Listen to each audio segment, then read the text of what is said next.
vamos a estudiar una nueva materia. Esta materia se llama Análisis Bíblico. Les recuerdo que estamos estudiando un diplomado en Biblia.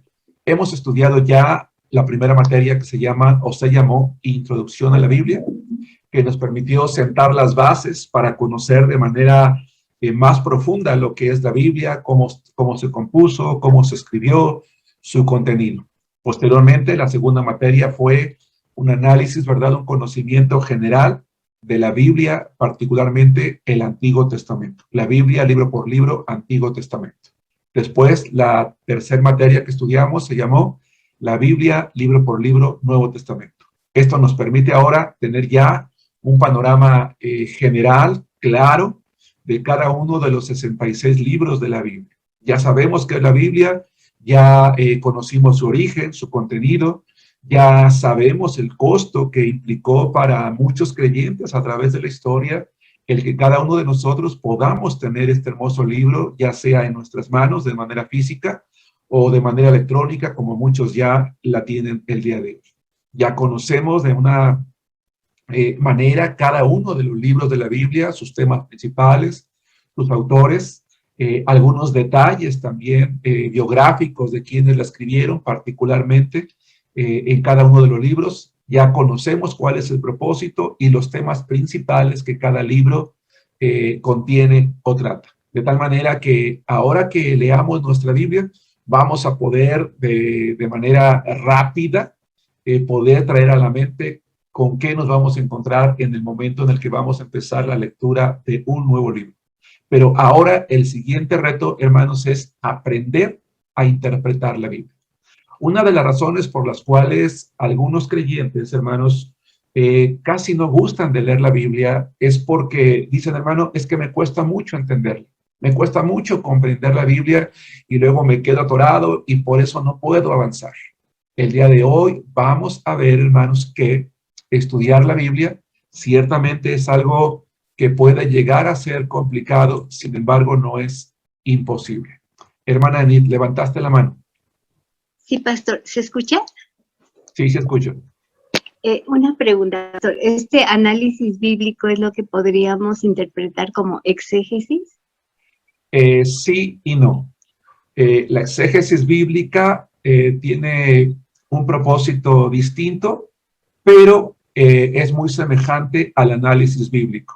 El análisis bíblico nos va a permitir tener herramientas más simples, más sencillas. Podemos decir que la exégesis es un poquito más profundo, ¿verdad? Es una materia que ya uno cursa cuando ya tiene un conocimiento adicional todavía de la Biblia, pero podría decirte que el análisis bíblico nos va a permitir conocer la palabra de Dios, ¿verdad? La exégesis simplemente nos ofrece otro tipo de herramientas. Sí, muchas gracias, pastor. Gracias a ti, hermana. Ok. Les comentaba entonces que el análisis bíblico pues nos va a permitir precisamente adentrarnos ya en interpretar, que es algo muy interesante, en interpretar lo que la palabra de Dios enseña. He dividido esta materia en diferentes capítulos. Y el capítulo 1 que vamos a estudiar el día de hoy, y creo yo que nos va a llevar prácticamente el tiempo que tenemos asignado para cada tema, se llama Análisis Bíblico y su objetivo. Cuando estaba desarrollando este material, pensé qué objeto utilizar con el propósito de poder ilustrar lo que quiero enseñar o lo que quiero compartir o lo que quiero que estudiemos juntos como alumnos del seminario. Y aunque evidentemente pude haber compartido muchas otras cosas, el día de hoy quise utilizar como una ilustración un motor de automóvil. Tal vez ustedes como yo no tengan mucho conocimiento respecto a cómo funciona realmente un motor, pero precisamente por eso quise ilustrarlo, porque vamos a aprender algunas cosas interesantes. Si alguien preguntara de manera sencilla, hermano Germán, ¿qué es el análisis bíblico? Bueno, el análisis bíblico, hermanos, es un método de estudio sencillo. Sin embargo, eso no implica que no haya profundidad en él, que nos va a permitir a cada uno de nosotros, hermanos, como cristianos, como estudiantes de la Biblia, poder estudiarla de manera personal, de manera individual, es decir, de poder entender la Biblia por nosotros mismos. Esto implica que para poder practicar nosotros el análisis bíblico o para poder entender, hermanos, la Biblia de manera más profunda, necesitamos practicar principios que tengan algunas características. Primero que nada, tenemos que aplicar principios sanos. No cualquier principio puede ser aplicado en la interpretación de la Biblia. Tienen que ser principios primeramente sanos, es decir, que se apegan a lo que es correcto. En segundo lugar, tenemos que aprender a practicar principios lógicos, es decir, que van de acuerdo con las leyes naturales de la interpretación de la Biblia. Son principios lógicos porque nos permiten comprender cuál es la correspondencia, cuál es la coherencia, cuáles son los hechos que anteceden a cada pasaje de la Biblia para poder sacar una conclusión correcta. De tal manera que tengo que aprender a aplicar principios sanos, principios lógicos, pero también principios escrituralmente válidos. ¿Y a qué me refiero con esto? Con principios escrituralmente válidos. Bueno, válidos para interpretar la Biblia. Válidos porque nos van a ayudar a encontrar el significado real, el significado preciso de un pasaje de la Biblia en particular o de una porción de la Biblia o en este caso de un libro completo o de la Biblia completa. Insisto, el análisis bíblico entonces, hermanos, me va a requerir aplicar tres principios. Principios sanos, principios lógicos y principios escrituralmente válidos. Hermanos, si yo quisiera saber cómo funciona el motor que tienen ustedes allí como imagen, yo no puedo simplemente, si yo quiero conocer su funcionamiento, tengo que conocer primero cada una de sus partes. Tengo que aprender a saber el nombre de cada una de sus partes, cómo se componen, por qué están colocadas allí donde fueron armadas.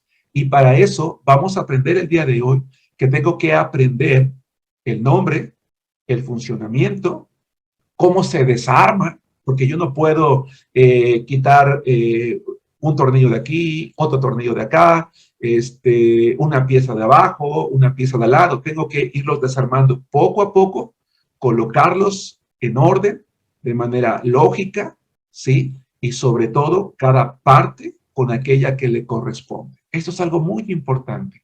Una vez que yo conozco cada una de esas partes, cómo funciona cada una de ellas, entonces voy a poder comprender cuál es el funcionamiento de ese motor o por qué funciona de esa manera, por qué funciona, hermanos, con esa potencia. Por ejemplo, quizás la pregunta que voy a hacer, hermanos, es una pregunta muy obvia, pero quiero que alguien prenda su micrófono y que me diga cuál es la diferencia entre el motor que está a la izquierda y el motor que está a la derecha. Insisto, la pregunta tal vez es muy obvia, pero quiero que alguien me diga cuál es la diferencia entre estos dos motores. Alguien prenda su micrófono.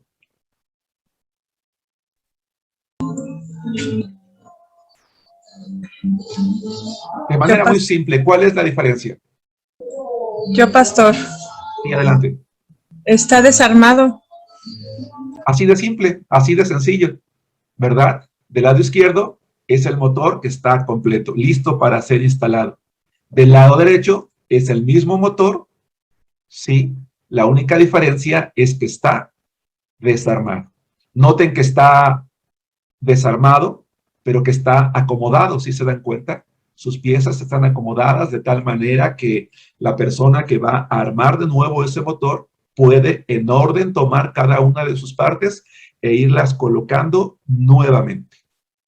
Hermanos, el análisis bíblico precisamente nos va a permitir a través de dos leyes estudiar cualquier pasaje de la Biblia, pero para ello debemos de aprender a separarlo en sus partes.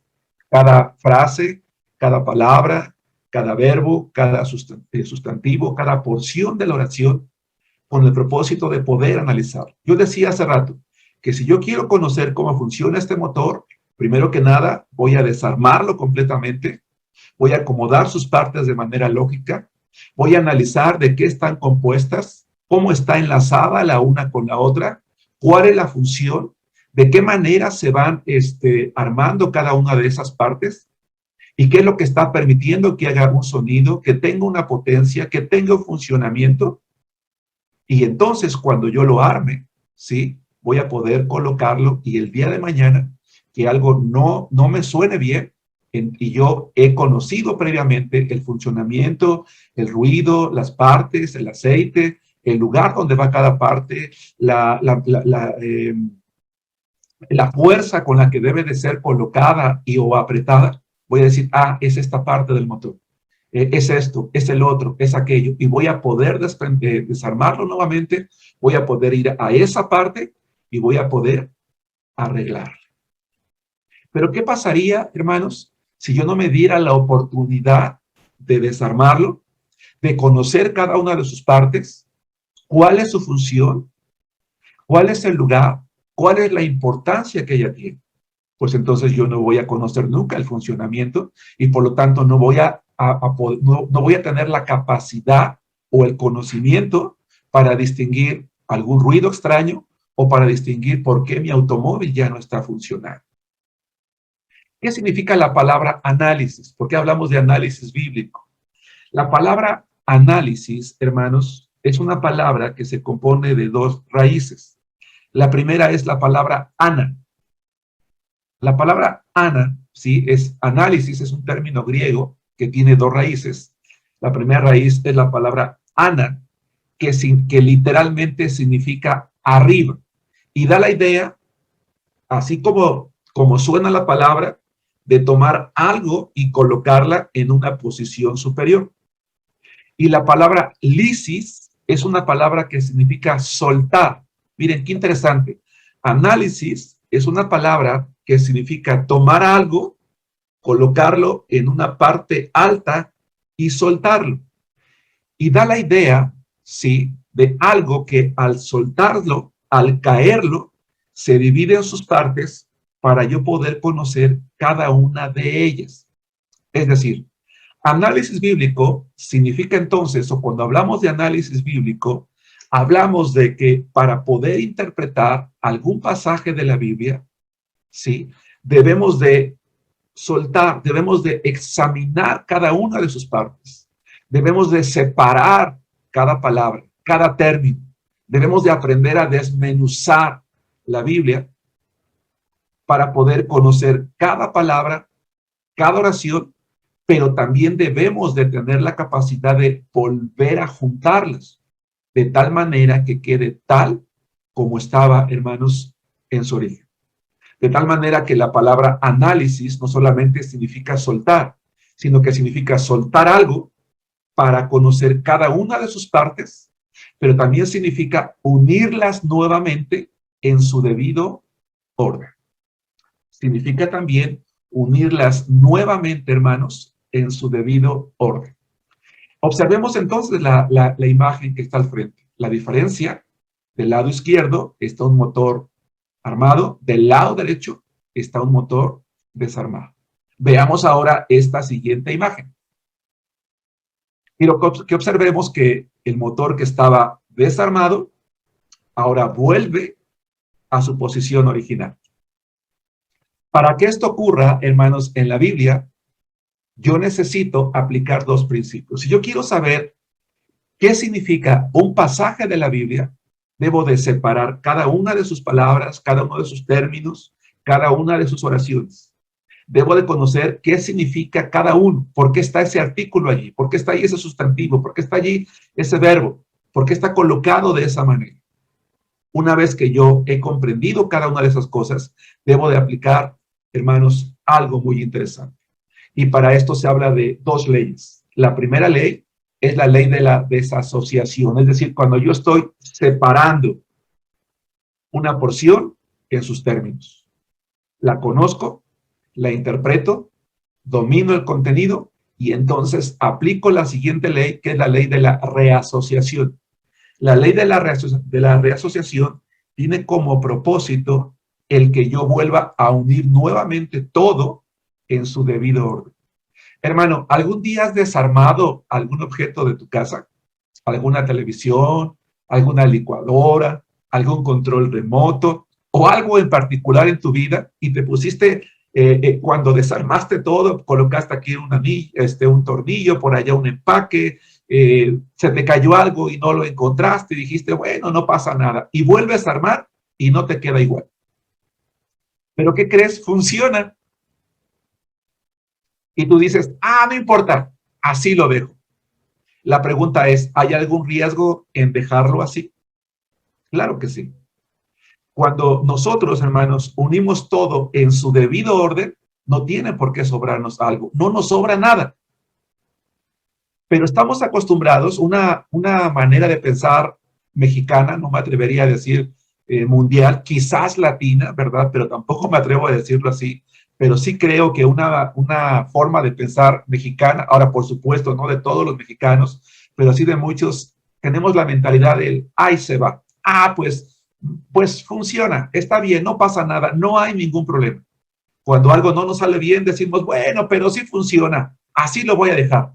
Bueno, por si las dudas, voy a guardar este tornillo que me sobró, voy a guardar este empaque, voy a guardar este resorte, voy a hacer eso. Y no nos tomamos el tiempo para volver a desarmar todo, para revisar dónde iba eso que nos quedó y volverlo a amar de nuevo. Hermanos, así como en ese motor nada está de más, en la Biblia nada está de más.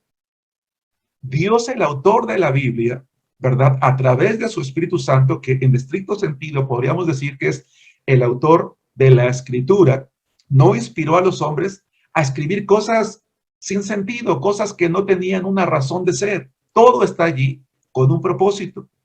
De tal manera que si yo quiero realizar análisis bíblico, es decir, si quiero separar las partes para poder interpretar, debo de tener la capacidad de colocar todo en su lugar para que funcione tal o para que cumpla el propósito para el cual fue escrito o fue inspirado. Este es un principio muy importante, hermanos, al estudiar la Biblia. En el estudio bíblico, insisto, sucede a menudo el que nosotros separemos aquellas partes que no son útiles. Probablemente te ha pasado que has conocido algún hermano en la iglesia, alguna persona, ¿sí? Que va a un pasaje de la Biblia, que lo separa, pero únicamente separa ese pasaje de la Biblia para utilizar aquellas porciones de la Biblia que le son útiles, o aquellas porciones de la Biblia que le convienen. Y entonces, con mucha facilidad, hacen a un lado todo lo demás. Vamos a ver algunos ejemplos. Por ejemplo, abran sus Biblias en la primera epístola de Juan, capítulo 2, versículo 1. Primera epístola de Juan, capítulo 2, versículo 1. Estamos diciendo que el análisis bíblico entonces es un método de estudio personal de la Biblia que nos va a permitir estudiarla por nosotros mismos, pero interpretarla de manera correcta. ¿Ok? Que para ello tenemos que aplicar dos leyes. La ley de la desasociación y la ley de la reasociación, que nos va a permitir dividir cualquier pasaje de la Biblia en sus partes y unirlas nuevamente para poder interpretarla correctamente.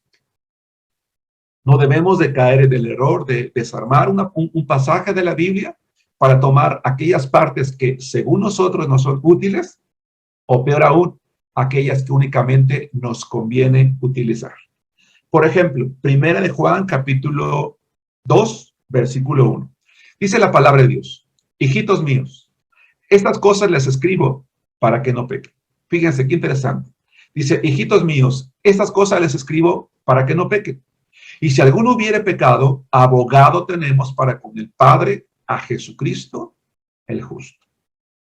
Me atrevo a decir, hermanos, que la gran mayoría, si no es que todos los que estamos aquí, si ya tenemos algún tiempo en el Señor, conocemos este pasaje de la Biblia perfectamente.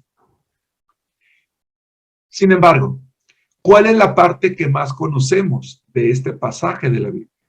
La parte que más conocemos de este pasaje de la Biblia es que Nosotros pecamos, pero no hay ningún problema, porque en Cristo Jesús tenemos un abogado. Tenemos un abogado para con el Padre, y este abogado es Jesucristo, el justo. Y entonces yo me siento muy tranquilo porque digo, bueno, yo ya pequé, pero yo voy delante de Dios, voy con mi abogado que es Jesucristo y no tengo ningún problema. Y cuando algún hermano de la iglesia peca, le decimos, hermano, no te preocupes, ¿verdad? No te preocupes, mira, ora a Dios para que Él te perdone porque tenemos un abogado que es Jesucristo, el justo. Pero en realidad, hermanos, la importancia de este verso no es tanto el que tenemos un abogado. La importancia de este verso es la exhortación de Juan. Y la exhortación de Juan es que no pequemos. Dice Juan, hijitos míos, estas cosas, ¿qué cosas? Todo lo que antecede a este versículo, dice, yo les escribí estas cosas para que no pequen. ¿Nos damos cuenta? El propósito de Juan es recordar a la iglesia que los hijos de Dios debemos de vivir en luz y que el pecado no debería ya existir en nuestra vida. No estoy diciendo que el cristiano no peca, todos somos pecadores. Lo que Juan está recordándonos es, no debemos de ser personas que estamos practicando el pecado. Y dice, y si alguno hubiere, o sea, si por alguna razón que está fuera de ti, si algo pasó, entonces no te preocupes. Abogado tenemos para con el Padre, a Jesucristo, el justo. Y lo que nos demos cuenta que entonces, esto es algo completamente distinto.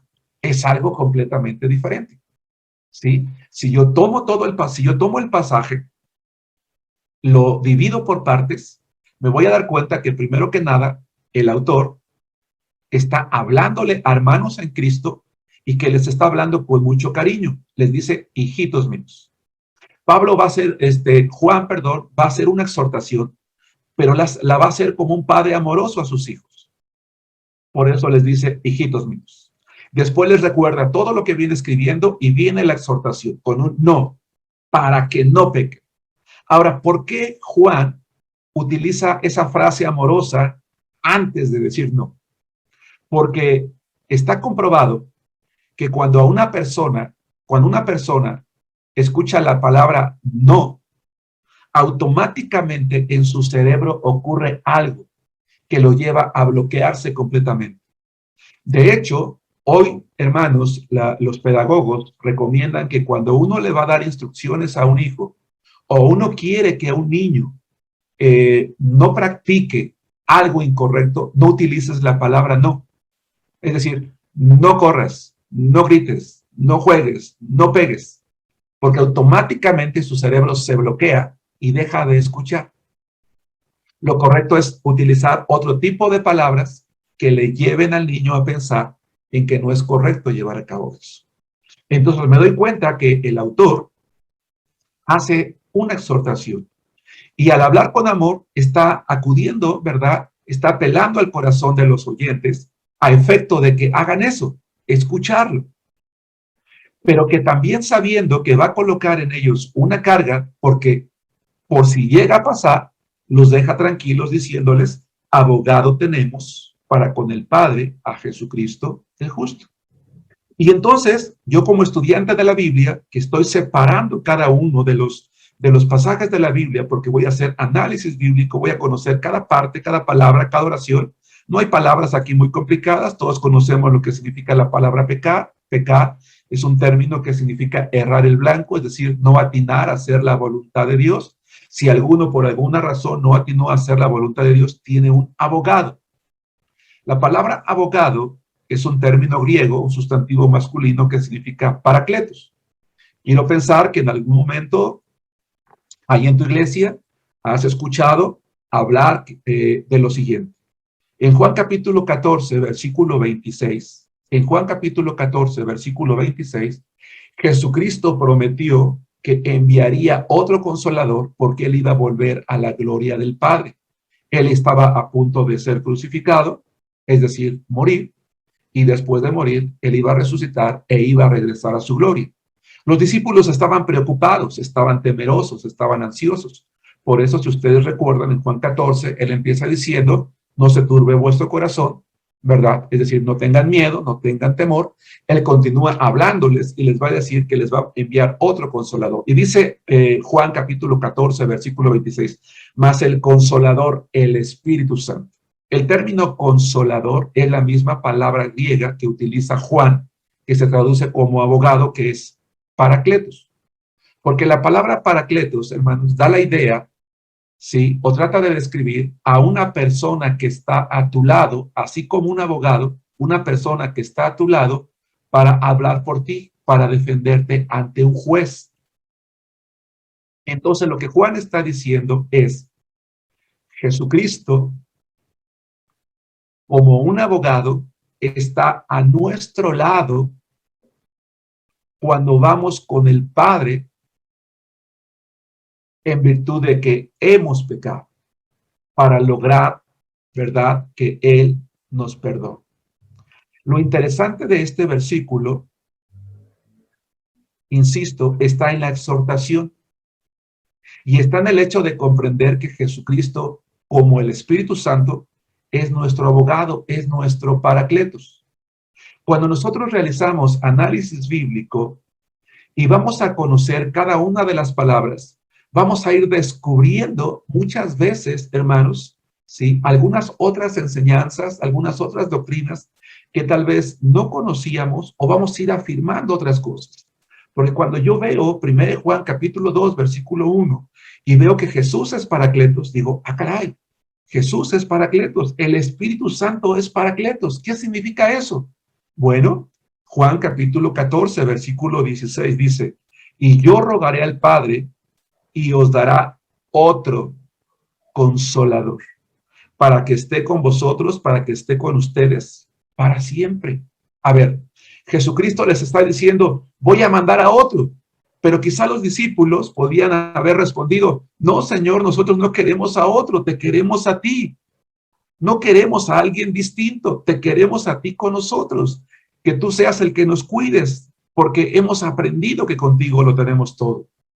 Lo interesante es que la palabra otro que utiliza Jesucristo es un adjetivo griego que significa otro del mismo tipo, similar a mí. Lo que Jesucristo está diciendo entonces en este pasaje de Juan capítulo 14, versículo 16, es que el Espíritu Santo a quien él iba a enviar, o el Espíritu Santo a quien el Padre iba a enviar, era alguien igual a él, era alguien exactamente como él. Es decir, implícitamente estamos aprendiendo que el Espíritu Santo era el Espíritu de Dios, la deidad de ese Espíritu. Entonces, nosotros, cuando vamos a 1 Juan capítulo 2, versículo 1, no vamos a tomar la parte que nos conviene, el simple hecho de saber que hay alguien que intercede por nosotros, sino que hay una exhortación a no pecar. Y si peco, si por alguna razón peco, hubiere pecado, entonces tengo a mi abogado, tengo al Espíritu Santo, tengo a Jesús, ¿verdad?, que intercede ante mí con el Padre para que yo pueda ser perdonado. Nos damos cuenta cómo estamos considerando en este versículo todo el contenido a Jesucristo, y además Juan lo llama el justo. Es decir, aquel, ¿verdad?, que por cuya obra fuimos justificados, aquel justo sin pecado. Y aprendo entonces que realmente debo de sentirme una persona privilegiada porque Dios mismo por medio de su Espíritu está conmigo, y además Jesús todavía está realizando una obra de intercesión ante el Padre por mí. Y entonces aprendo con este pasaje de 1 Juan capítulo 2, versículo 1, de nuevo, a que no debo de vivir una vida de pecado, pero aprendo también que la obra de Cristo no ha terminado. La obra de Jesús no terminó cuando Él resucitó y regresó a su gloria. Continúa. Y una de ellas es en la función de abogado. Vamos a un segundo ejemplo. Vamos a 1 Corintios capítulo 11, versículo 3. Evidentemente hay muchos otros pasajes de la Biblia que podemos nosotros traer a la memoria, pues que son comunes, que a veces los utilizamos para únicamente tomar aquello que nos conviene. Quiero que vayamos a 1 Corintios capítulo 11, versículo 3. Dice este pasaje de la Biblia, dice la palabra de Dios: pero quiero que sepáis que Cristo es la cabeza de todo varón, y el varón es la cabeza de la mujer, y Dios la cabeza de Cristo.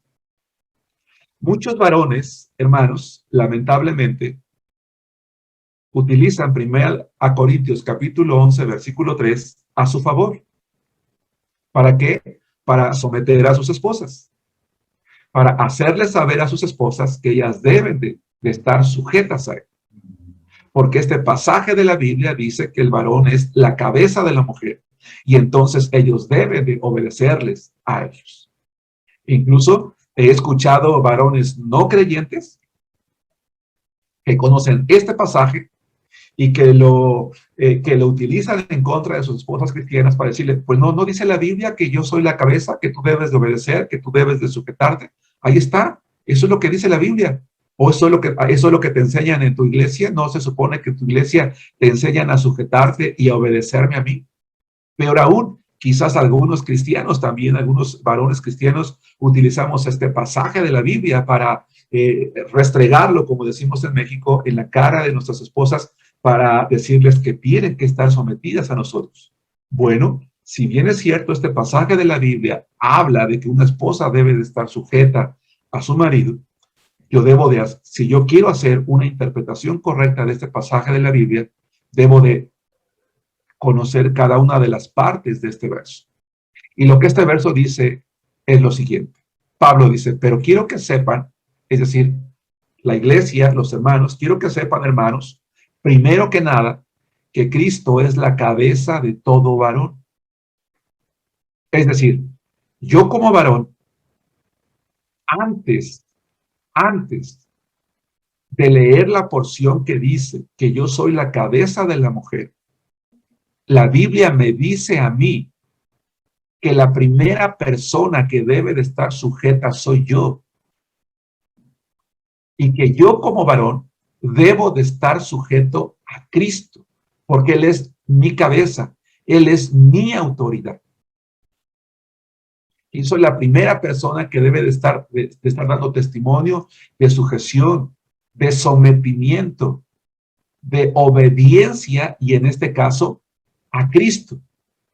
Y sí, ¿verdad? Llego a la segunda parte que dice que yo como varón soy la cabeza de mi esposa, soy la autoridad en ella. ¿Saben una cosa, hermanos, hermanas? En realidad, déjenme decirlo de esta manera y espero explicarlo con claridad. En realidad, la situación de mayor dificultad está en el varón, no en la mujer. Porque el varón, hermanos, debe de sujetarse a Cristo. La esposa, quiero utilizar la palabra simplemente, no porque sea menor, pero para destacar el énfasis de que la mayor obligación está en el hombre, porque él tiene que rendirle cuentas a Cristo, mientras que la esposa lo hace simplemente con su esposo. ¿Sí nos damos cuenta de esto? Y después dice: y Dios, la cabeza de Cristo. Entonces, cuando yo hago un análisis bíblico de este pasaje de la Escritura, lo que aprendo es que Cristo está sujeto al Padre, y yo como varón estoy sujeto al Hijo, y mi esposa como dama está sujeta a mí como varón. La pregunta es: ¿cuál es el papel de todos nosotros? La sujeción. Todos estamos sujetos a una autoridad. Diferente es que si yo quiero dar una enseñanza respecto a la sujeción en general de la esposa, bueno, puedo tomar entonces esa porción que dice que el varón es la cabeza de la mujer, para que con algunos otros pasajes paralelos pueda hablar acerca de esa sujeción. Permítame hacerlo, porque más adelante, cuando hablemos del método inductivo y deductivo, vamos a aprender la diferencia de cada uno, y por eso es buen momento ahorita hacer esto.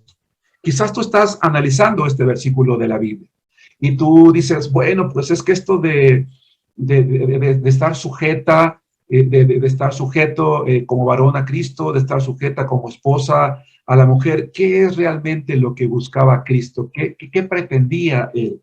¿De qué manera tengo que hacerlo? ¿Qué es algo pesado para mí? Puede decir alguna dama. Y entonces cuando encuentra esta porción de la Biblia, va a buscar pasajes paralelos y se va a encontrar, por favor, sin perder este pasaje, ténganlo allí con algún separador, 1 Corintios capítulo 11, versículo 3, vamos a Colosenses capítulo 3, versículo 18. Porque si yo separo el motor, hermanos, y hay algo que yo no conozco y quiero profundizar en el funcionamiento, tengo quizás que buscar algún manual hoy en día en internet, tengo que preguntar de qué otro tipo de funcionamiento tiene, si hay alguna otra pieza que puede sustituirlo para que funcione igual o que pueda enseñarme realmente cuál es ese funcionamiento. La Biblia tiene otros pasajes que se conocen bíblicamente como pasajes paralelos que me van a permitir reforzar una enseñanza, aprender de manera más amplia algo que yo espero que me quede más claro. Y en este caso, Colosenses capítulo 3, versículo 18 me va a permitir encontrar algo. Dice así la palabra de Dios. Casadas, estad sujetas a vuestros maridos. Estén sujetas a sus maridos como conviene en el Señor. Y digo, caray, bueno, realmente el Señor quería comunicar efectivamente que la esposa tiene como autoridad a su esposo. Pero entonces, ¿qué espera realmente el Señor de mí como mujer o de ti como mujer? Bueno, la palabra sujetas, hermanos, es una palabra interesante, porque la palabra sujetas es un verbo griego que significa colocarse voluntariamente en. Colocarse voluntariamente en. En este caso, sujeción. Pablo, inspirado por el Espíritu Santo, o el Espíritu Santo inspirando a Pablo para instruir acerca de la sujeción, está enseñándonos que para una esposa cristiana no debería de ser algo pesado o una carga pesada el sujetarse a su marido, sino que debe de ser algo voluntario, algo que decide hacer por sí misma. Pero llama la atención lo que viene. Dice, a sus maridos como conviene en el Señor. Y esa palabra conviene es interesante porque yo digo, ¿cómo está eso de que como conviene en el Señor? ¿Cuál era la idea de Pablo? ¿Cuál era la idea de Cristo? Bueno, ese término conviene da la idea de completar un proceso. Da la idea de que una persona cumple un estándar específico, un estándar particular. Habla de alguien que hace aquello que es apropiado, que es adecuado.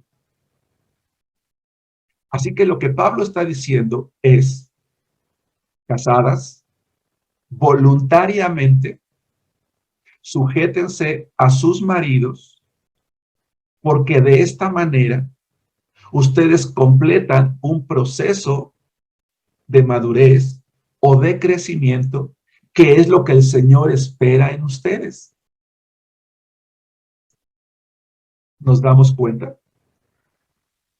Ahora, evidentemente, si yo regreso a 1 Corintios capítulo 11, versículo 3, yo me pregunto, yo como varón o el varón debería de sujetarse de la misma manera a Cristo como su cabeza. ¿Cuál creen ustedes que sea la respuesta? ¿Que sí? ¿Que sí? ¿Sí se dan cuenta? De la misma manera. El varón debe de sujetarse a Cristo voluntariamente, completando así el proceso de crecimiento y de madurez que Cristo espera de él. Porque Cristo tiene como cabeza al Padre, a quien voluntariamente se sujeta, mostrando así obediencia, No por nada, el Padre, cuando Jesús se bautiza y cuando está en el monte de la transfiguración, se escucha una voz del cielo que dice, este es mi hijo amado en el cual tengo complacencia. Y de esa manera, cada uno de nosotros mostramos la madurez que el Señor buscaba que cada uno de nosotros, como hijos de Dios, tuviéramos delante de su presencia. Cada que encontramos un pasaje, ¿verdad?, en el Nuevo Testamento que habla de sujeción, ya sea del varón a Dios o de la mujer a su esposo, se utiliza el mismo término griego que da la idea de colocarse voluntariamente bajo esa sujeción. Entonces, cuando yo como cristiano, hermanos, quiero practicar el análisis bíblico, debo de entender que el análisis bíblico requiere inteligencia, requiere pericia, es decir, requiere que nosotros aprendamos a desarrollar las habilidades necesarias que nos permitan, hermanos, resolver con certeza o interpretar con certeza cada uno de los versos de la Biblia. Desarrollar esas habilidades hasta el punto que llegue el momento en que me sea sencillo, me sea fácil, me sea rápido poder comprender cada pasaje de la Biblia, aun aquellos que implican cierta dificultad, ¿sí? Porque a través del tiempo voy aprendiendo a conocer cada parte de una oración. Repito, el análisis bíblico entonces requiere inteligencia, requiere pericia, y la pregunta es ¿por qué? Porque cualquiera puede desarmar algo. Yo les preguntaba hace rato, ¿algún día has desarmado la licuadora de tu casa? ¿Algún día has desarmado la plancha o tu esposo? Hagas al técnico, yo desarmo la lavadora, yo te la arreglo y después ya no sabe dónde colocar las piezas. Cualquiera desarma, pero no cualquiera vuelve a armar en sus partes. Cualquiera puede extraer una parte de la Biblia o separar una porción de la escritura, pero no cualquiera puede volver a unirlas con un buen resultado para dar precisamente la interpretación correcta. Hermanos, ¿por qué hoy hay tanta confusión religiosa? ¿Por qué hoy, hermanos, existen tantas diferentes doctrinas tomadas de una misma porción de la Biblia? ¿Sí nos damos cuenta? ¿Por qué hoy, hermanos, existe tanta confusión religiosa? ¿Por qué existen tantas diferencias doctrinales tomadas de una misma porción de la Escritura? Y la respuesta es simple, porque hay personas que solamente toman porciones que les son útiles, porciones que les convienen, porciones que les gustan, ¿sí? Sin aplicar principios sanos, sin aplicar principios lógicos, sin tomarlo todo y sobre todo sacándolo de su contexto. Por eso es que ustedes pueden entrar a una iglesia católica y están leyendo la Biblia, a una iglesia, a una congregación a lo mejor de los testigos de Jehová y están leyendo la Biblia, a una congregación a lo mejor de los santos de los últimos días, y aunque ellos usan también el libro de Mormón, están utilizando también la Escritura. El problema está en que no se está practicando un análisis bíblico correcto. El problema ocurre no en esos casos, sino el problema ocurre cuando los cristianos, ¿verdad?, que conocemos la palabra de Dios, que conocemos la sana doctrina, llegamos a conclusiones erróneas en algún pasaje de la Biblia o a interpretaciones erróneas. Y eso es, hermanos, porque no dedicamos tiempo al estudio de la palabra de Dios. No nos damos el tiempo de desarmar las partes. No nos damos tiempo de conocerlas. Hermanos, quiero comentarles lo siguiente. Hay personas o habemos creyentes, hay creyentes a quienes no les gusta dedicar tiempo al estudio de la palabra de Dios. Hay pastores incluso a quienes no les gusta que sus alumnos se inscriban en un seminario para estudiar. Hace tiempo me escribió un hermano de un estado de la República en México y me decía, pastor, es que a mí me gustaría estudiar, pero usted me está exigiendo una carta de recomendación de mi pastor, pero él no está de acuerdo en que yo estudie en un seminario. porque él dice que yo solamente debo de depender de la unción del Espíritu Santo. Y yo le digo que yo quiero estudiar para aprender, quiero estudiar homilética para aprender a predicar. Y él me dice que yo no necesito eso, que yo me debo de parar al frente y en ese momento el Espíritu Santo me va a dar lo que yo tengo que hablar y que eso es suficiente. Bueno, definitivamente el Espíritu Santo es maravilloso y nos capacita con el conocimiento de la palabra, pero hay que estudiar previamente la palabra para poder enseñar, para poder dar una clase, para poder discipular a alguien, para poder predicar, mayor aún para poder, hermanos, dirigir a una iglesia. El propio Señor Jesucristo, hermanos, el propio Señor Jesucristo hizo una exhortación y me llama la atención la exhortación que Jesucristo hizo. Vamos a ver lo que dice Juan capítulo 5, versículo 39. ¿Por qué hablamos de que todos los cristianos, hombres y mujeres, debemos de aprender a practicar el análisis bíblico? Es decir, a aplicar esos principios sanos, lógicos, escrituralmente válidos. Bueno, ya lo dijimos, para poder interpretar correctamente cada pasaje de la Biblia, porque si no voy a terminar sacando conclusiones erróneas o usando únicamente aquellas partes que me convienen y con las cuales yo voy a terminar muchas veces desviando o dañando a alguien o abusando de alguien, que es lo peor. En este caso, el varón que abusa de la autoridad que tiene, ¿verdad? Pero que se olvida de la que él debe o de la que Cristo tiene sobre él. Jesucristo, hermanos, en Juan capítulo 5, versículo 39, dijo una cosa. Ahora, vamos a ver qué es lo interesante de Juan capítulo 5, versículo 39. Dice la palabra de Dios así, hermanos. Dice Jesús, escudriñad. Ahora, ¿a quién le está hablando Jesucristo? Él no le está hablando a cualquier persona. Él les está hablando a los maestros de la ley. Aquellos que supuestamente conocían la ley, porque además la enseñaban. Ellos ven venir a Jesús, saben de su nacimiento, de su crecimiento, de su desarrollo, escuchan sus enseñanzas, cuestionan todo, y llega el momento en que Jesús les dice, escudriñad las Escrituras, porque a vosotros os parece que en ellas tenéis la vida eterna, y ellas son las que dan testimonio de mí. Es decir, la responsabilidad recae es decir, dedíquense a estudiar la Escritura, pero de manera profunda. Claro que para escudriñar la Biblia, hermanos, no se requiere un seminario. Claro que sí, yo estoy de acuerdo con eso. Pero sin duda, es una herramienta excelente. Porque me permite conocer aquellas partes, aquellas herramientas, aquellos métodos que me van a ayudar a mí, como en este caso, análisis bíblico, a poder aplicar esos principios de los que ya he venido repitiendo el día de hoy, para poder conocer la palabra de Dios. De tal manera que es mi responsabilidad, nuestra responsabilidad, escudriñar, es decir, estudiar de manera profunda, no de manera superficial, hermanos, la palabra de Dios. Y por eso me gustó esa imagen que coloqué de allí, ¿verdad? Cuando uno tiene algo muy pequeño que no alcanza a ver, pues utiliza una lupa para agrandar, para conocer los detalles. Pienso, por ejemplo, en un joyero, ¿no? Cuando quiere revisar alguna pieza, algún mecanismo, se coloca en su ojo un lente, ¿verdad? Que agranda las cosas para poder ver esas cosas pequeñas y no equivocarse y poder colocarlas en un lugar correcto. Lo mismo pasa con la Biblia, hermanos, lo mismo pasa con la palabra de Dios, y eso es precisamente a lo que nos lleva el análisis bíblico, a escudriñar, a profundizar.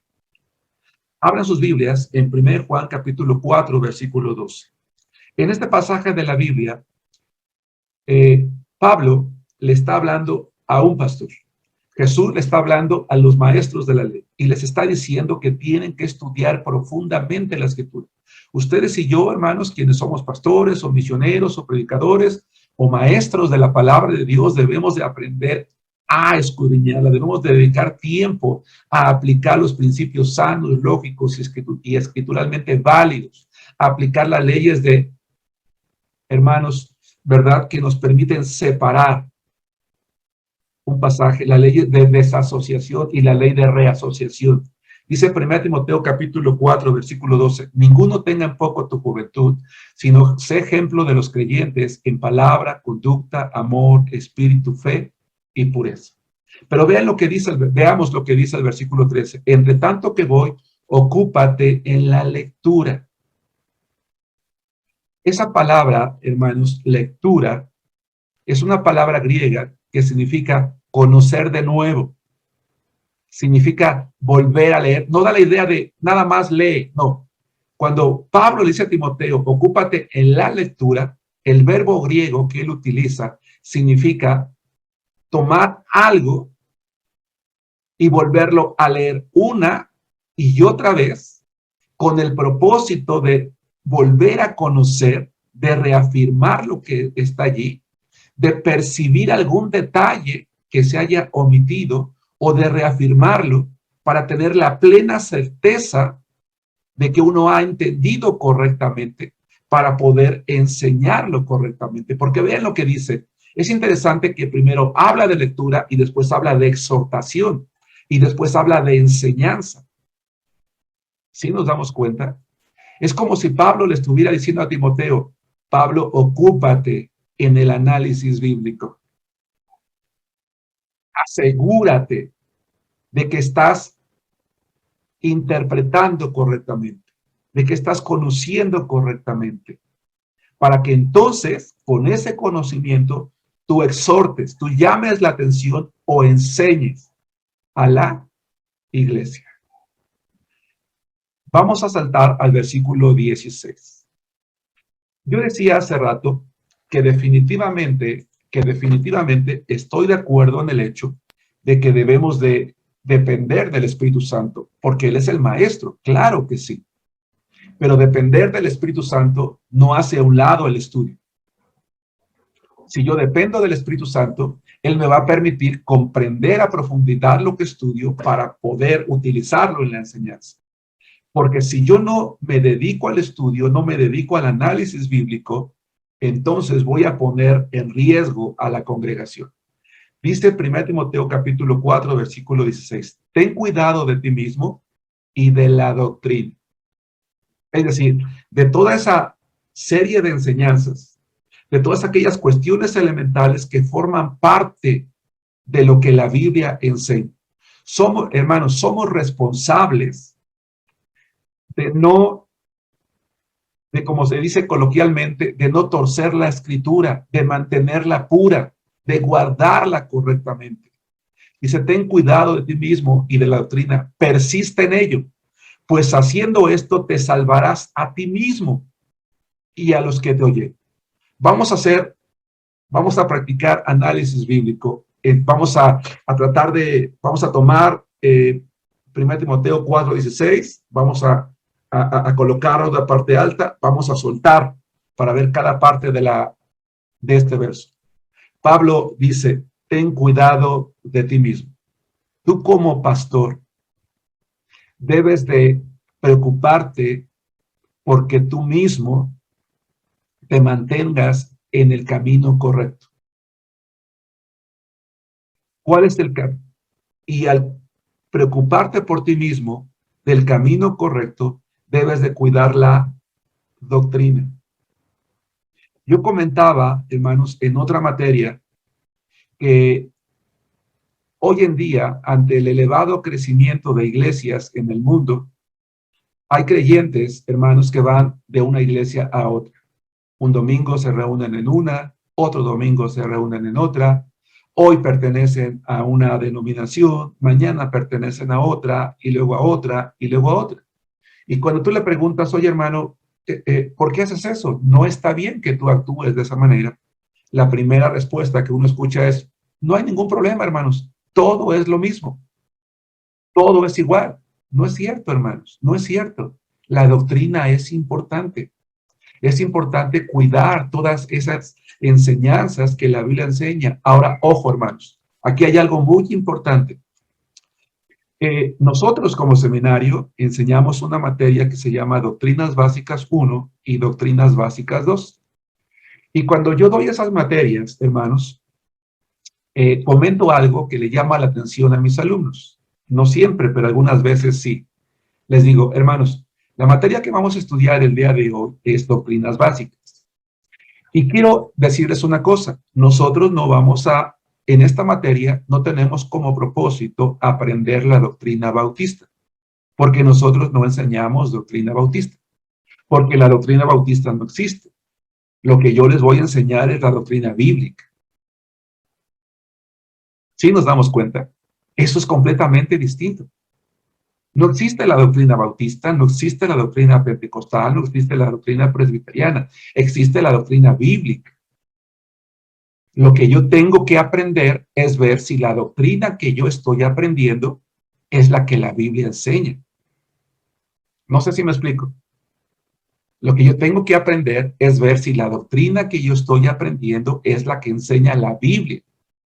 Y lo que Pablo le está diciendo a Timoteo es eso. Tú tienes que cuidar la doctrina. ¿Cuál doctrina? La que se te enseñó, la que se te dio. Persiste en ello, es decir, mantente en ello. Porque si tú haces esto, te vas a salvar a ti mismo. Él era un pastor, no está hablando de salvación eterna, no está hablando de la salvación del alma, está hablando de la salvación del engaño. Ya en aquellos tiempos, Pablo quiere que el pastor se cuide a sí mismo del engaño doctrinal. Hermanos, hace tiempo, hace unos meses, el año pasado, si mal no recuerdo, recibí una llamada telefónica en la oficina del templo. Era una persona, me dice, ¿puedo hablar con el pastor? Le dije, sí, mucho gusto. Dígame, yo soy el pastor, ¿en qué le puedo servir? Dice, mire, ya me dijo su nombre, soy fulano de tal, soy pastor de una iglesia tal, y quiero invitarlo a una serie de conferencias acerca del liderazgo. Y quiero preguntarle si le interesaría a usted. Le digo, suena bien. Le dije, ¿dónde es la reunión? ¿Cuáles son las conferencias? ¿Quién las va a dar? Y dijo, bueno, mire, es una reunión de liderazgo en la que nos vamos a reunir pastores de todo el mundo. Le digo, qué bien. Dice, el conferencista es un coreano que se llama Oxopar y él nos va a dar esta serie de conferencias.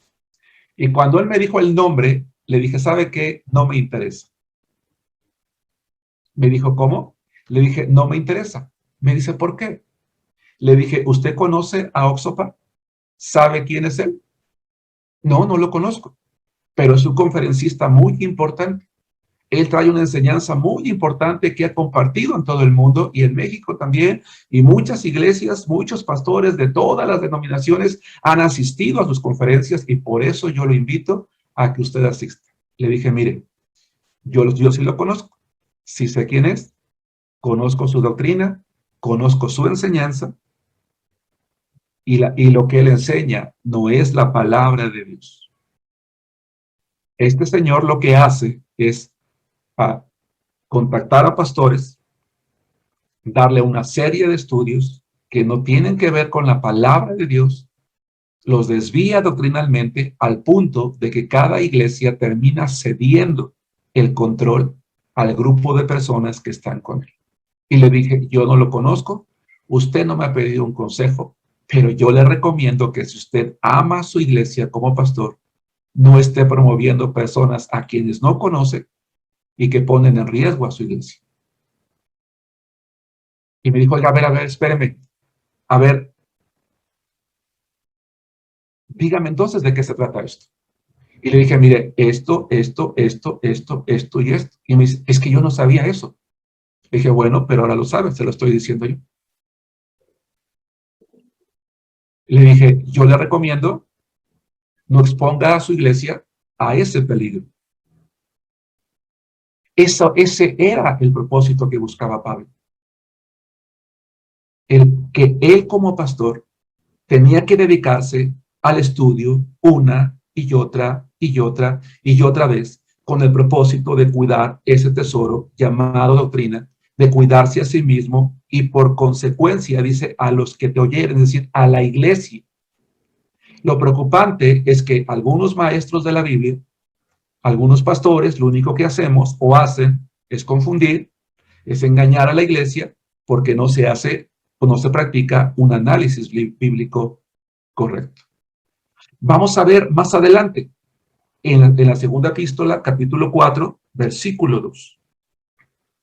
Dice la segunda epístola, capítulo 4, versículo 2. Dice que prediques la palabra, otra vez la doctrina, que instes a tiempo y fuera de tiempo, redarguye, reprende, exhorta con toda paciencia y doctrina otra vez. El análisis bíblico me permite entonces aplicar principios sanos, lógicos, escrituralmente válidos que me van a permitir interpretar cualquier pasaje de la Biblia, cuidando siempre la sana doctrina bíblica.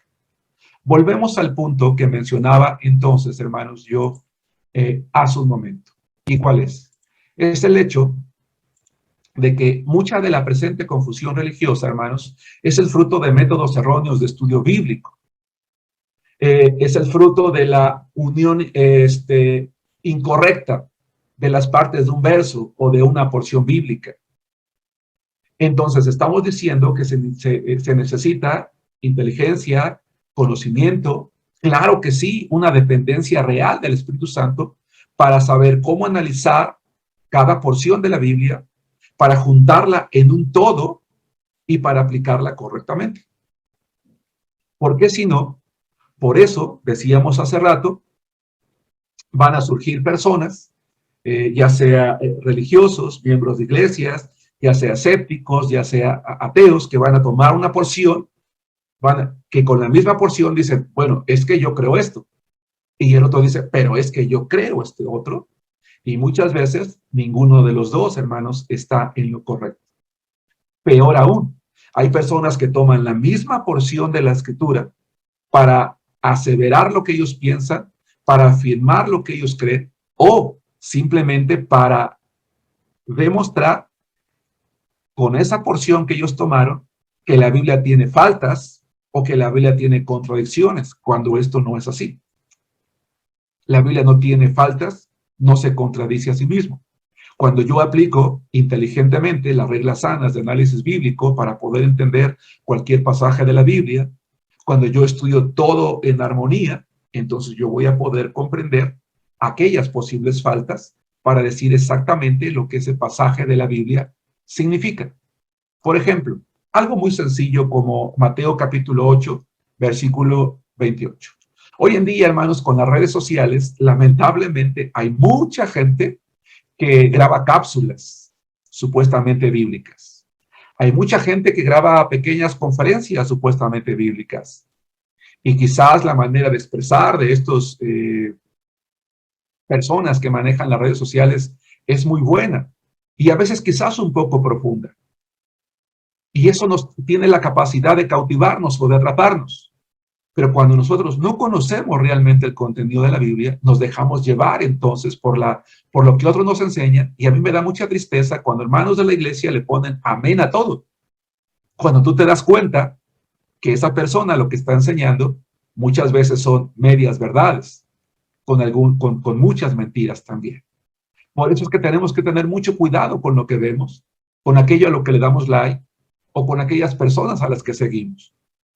A veces nos impresiona la preparación o nos impresiona la capacidad, pero lo que nos debe de impresionar es la palabra. Pero si no la conocemos, cualquier cosa nos va a impresionar. Vamos a ver un pasaje muy simple de la Escritura.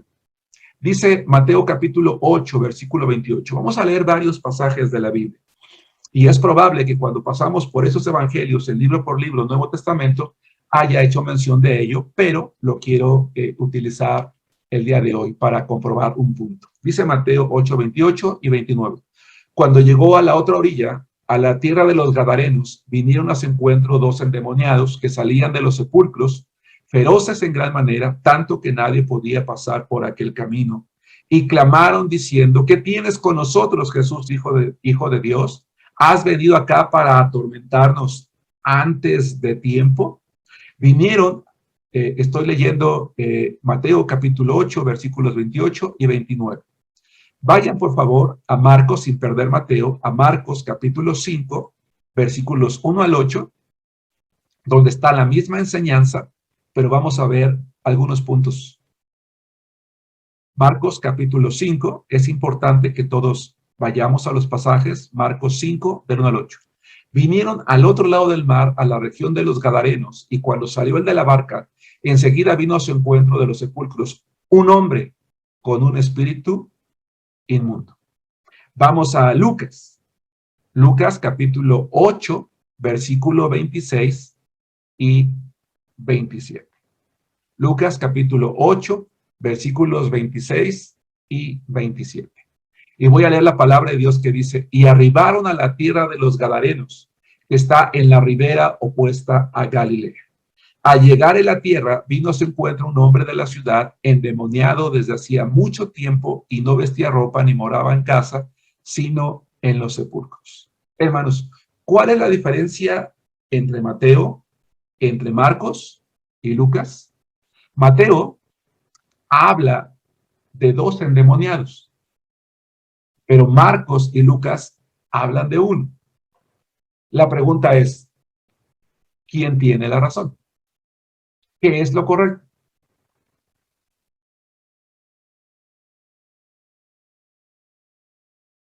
Mateo habla de dos. Marcos y Lucas hablan de uno. La pregunta es, ¿por qué? ¿Hay aquí una contradicción? ¿Hay aquí Pastor, un error? ¿Noemí? sí, yo creo que no hay ningún error, más bien que se está más abocando a uno que quizás es el más importante, pero no porque no sea, no porque sea incorrecto. Es correcto, pero ¿cómo deduces eso, Noemí?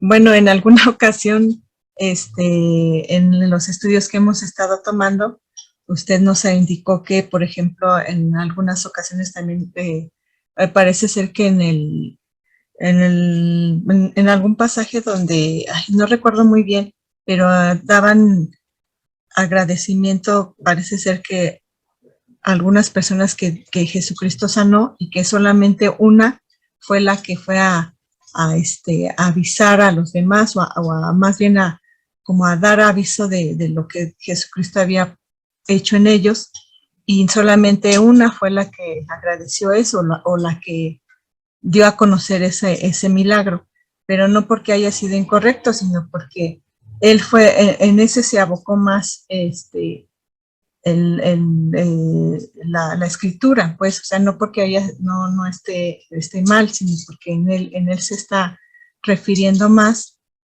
por la importancia, digamos, o porque él fue el que lo dio a conocer. Gracias. Vamos a regresar a Mateo capítulo 8, versículo 29. De hecho, al 28 también. Les voy a hacer una pregunta. Dice, Mateo 8, 28. Cuando llegó a la otra orilla, a la tierra de los Gadarenos, vinieron a su encuentro dos endemoniados que salían de los sepulcros feroces en gran manera, tanto que nadie podía pasar por aquel camino. Y clamaron diciendo, ¿qué tienes con nosotros, Jesús, Hijo de Dios? ¿Has venido acá para atormentarnos antes de tiempo? En el versículo 29 dice, y clamaron. La pregunta es, ¿quiénes clamaron? Los demonios. Los demonios, Raquel, no los endemoniados. Es decir, los demonios que estaban en uno de los dos endemoniados clamaron a Jesús. Mateo habla de dos endemoniados, pero los demonios que estaban en uno de los dos son los que claman a Jesús. Por eso es que Marcos y Lucas se centran en ese endemoniado. ¿Sí nos da cuenta?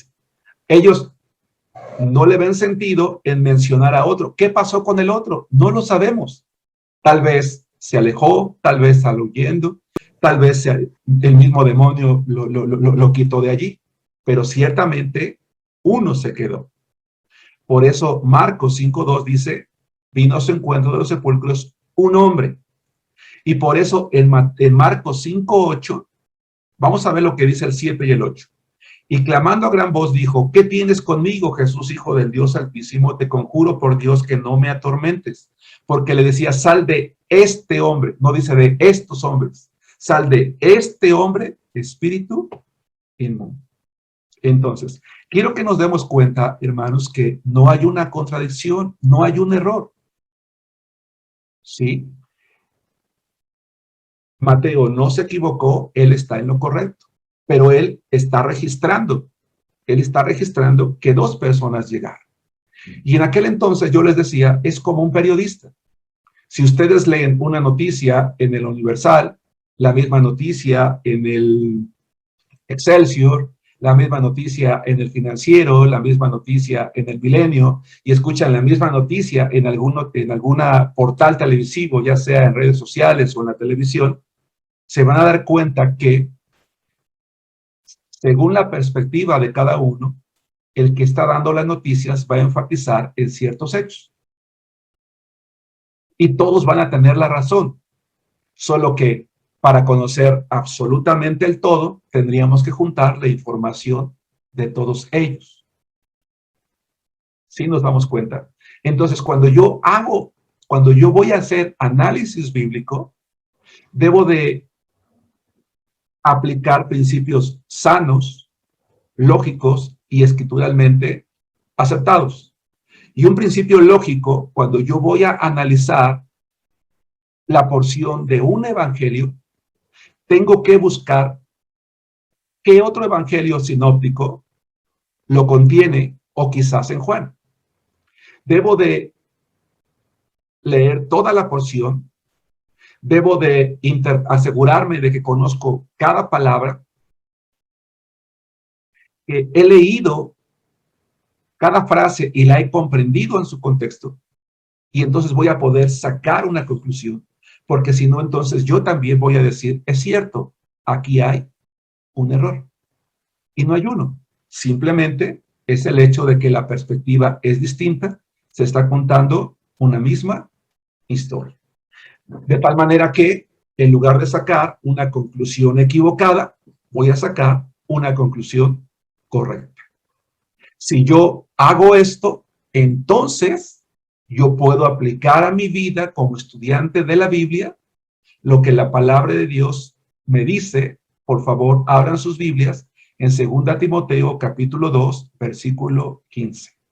Y vamos a ver que la instrucción que Pablo le da a Timoteo como pastor es una instrucción que recibimos cada uno de los creyentes, cada uno de los cristianos. De hecho, se los estoy proyectando en la presentación. Dice la Biblia, procura con diligencia presentarte a Dios aprobado, como obrero que no tiene de qué avergonzarse, que usa bien la palabra de verdad. A ver, ¿qué responsabilidad, qué instrucción está dejando Pablo en los hombros de Timoteo? Dice, procura. Habla de algo que debe de surgir de él.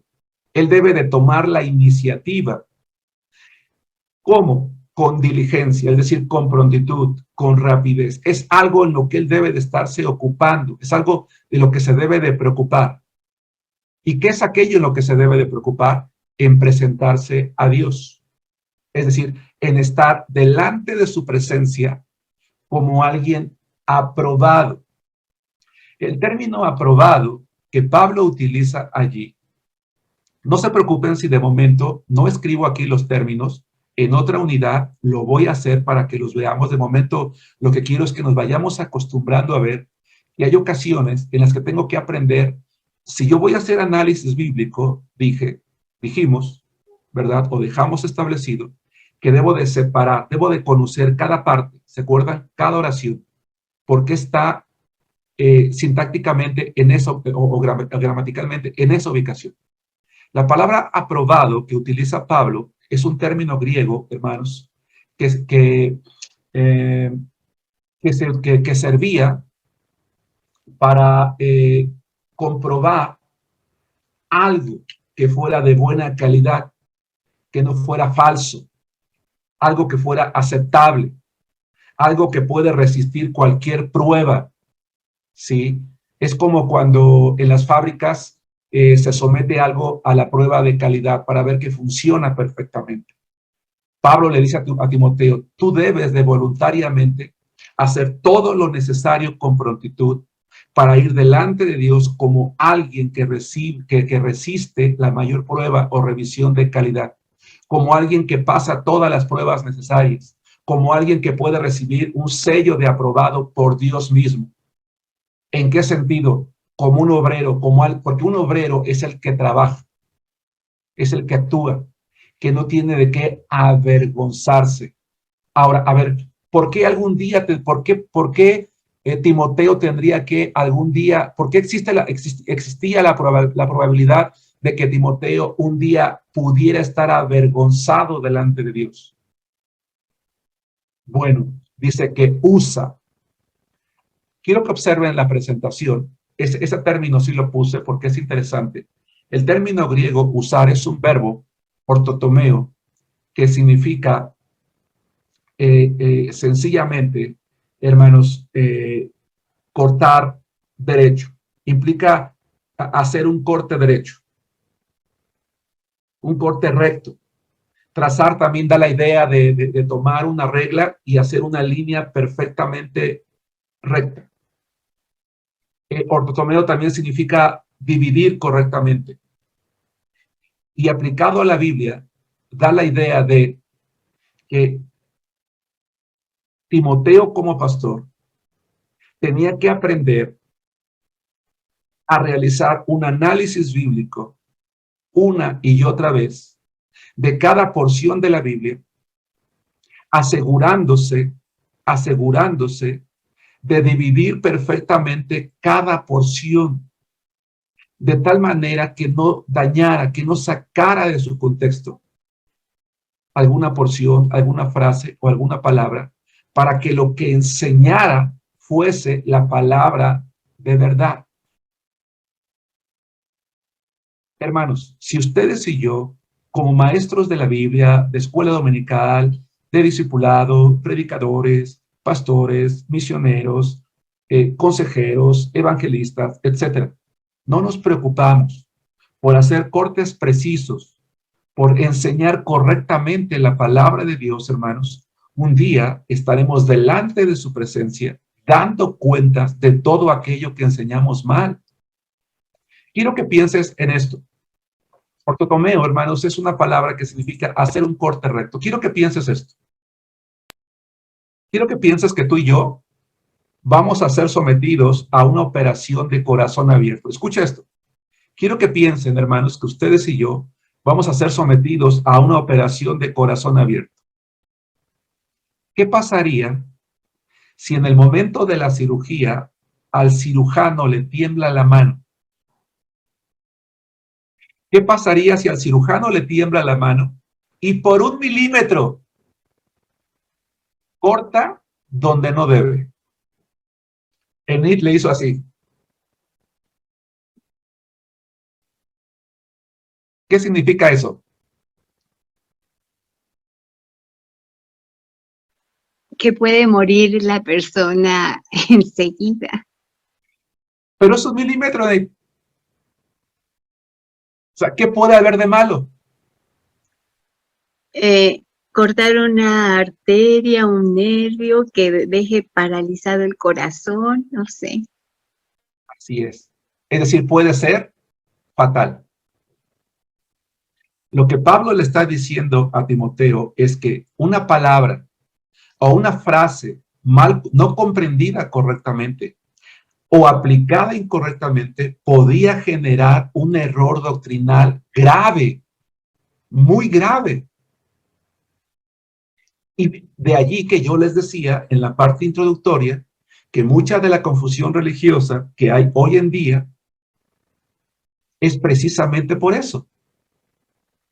Porque no se está cortando rectamente, no se está trazando correctamente la palabra de verdad. No nos estamos asegurando de comprender cada palabra o cada frase. Y entonces lo que estamos haciendo es propagar errores doctrinales, poniendo en peligro a la iglesia, a la congregación.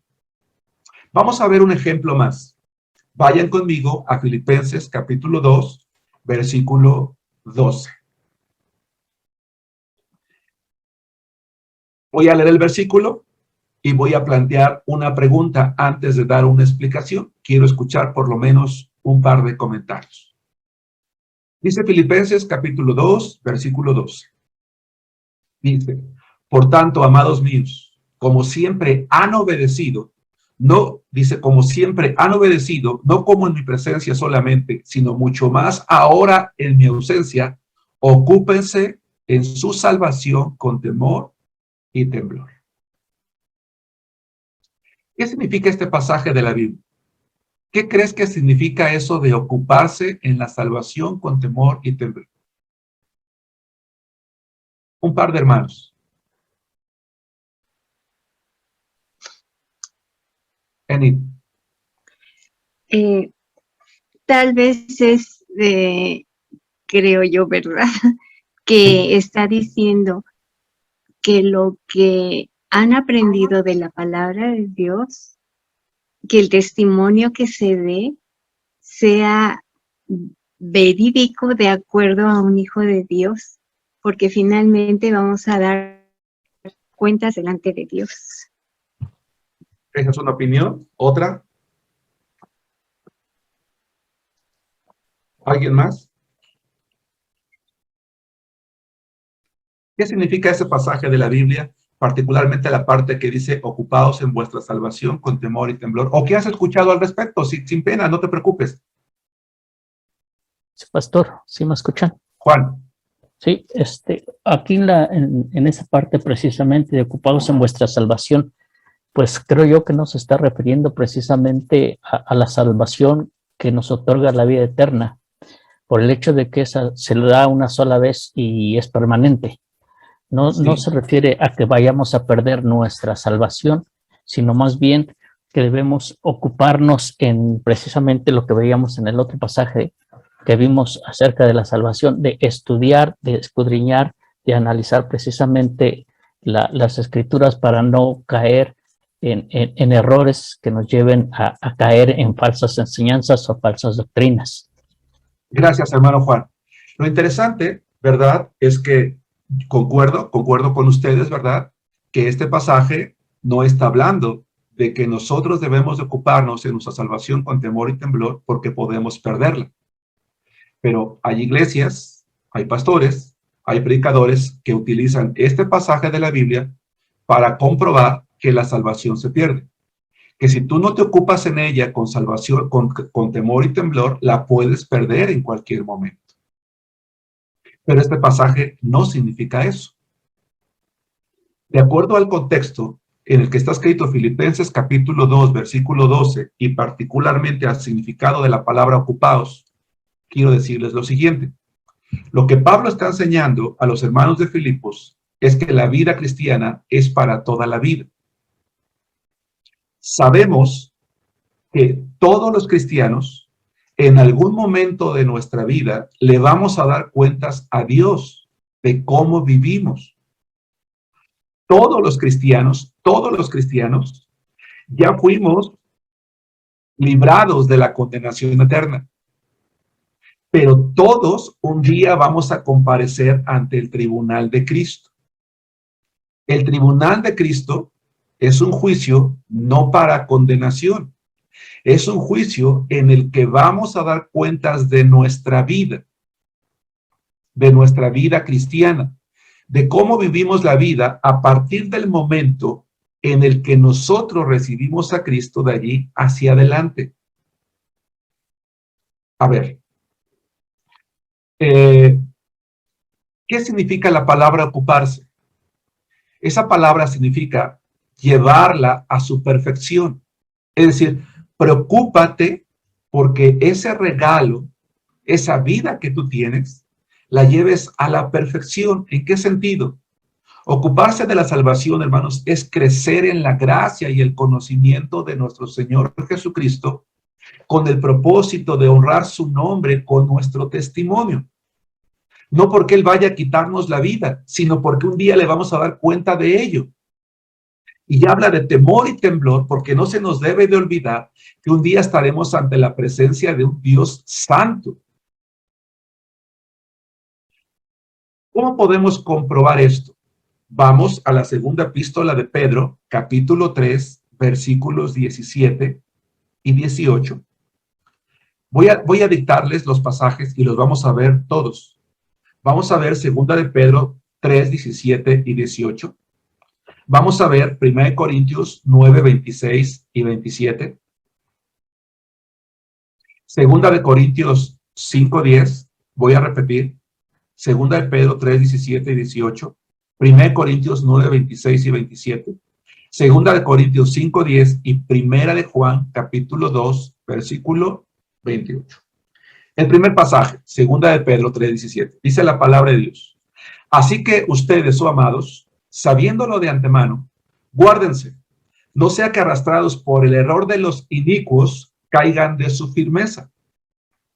Antes bien, es decir, en lugar de que tú caigas de la firmeza, que abandones tu vida cristiana, que hagas a un lado todo lo que has logrado, dice antes bien, crezcan en la gracia y el conocimiento de nuestro Señor Jesucristo. Perdón, de nuestro Señor y Salvador, Jesucristo. A Él sea gloria ahora y hasta el día de la eternidad.